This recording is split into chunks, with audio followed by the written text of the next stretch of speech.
بخاری شریف کی روایات میں ہے،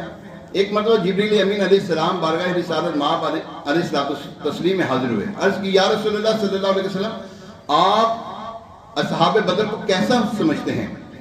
فرمایا من افضل المسلمین، یعنی غزوہ بدر میں شریک صحابہ کرام کو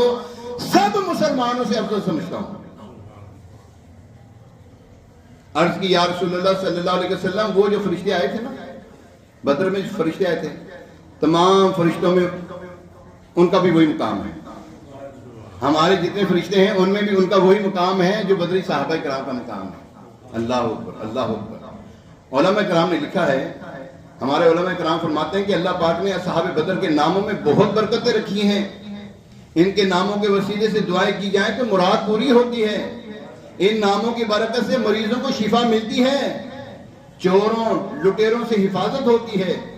کوئی کیسی پریشانی آ جائے، کیسی بے روزگاری ہو جائے، آپ سمجھتے ہیں کہ یار میرا کام نہیں چل رہا، میری یہ پریشانی آ گئی ہے، لے ہاں اصحاب بدر کا نام، وسیلہ ڈالیں ان کا،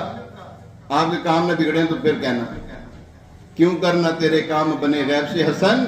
ارے بندہ بھی تو ہو کیسے بڑے کار ساز کا ہے۔ ہاں جی،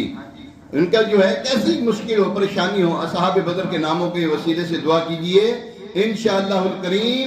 مشکلات ٹل جائیں گی، مرادیں پوری ہو جائیں گی۔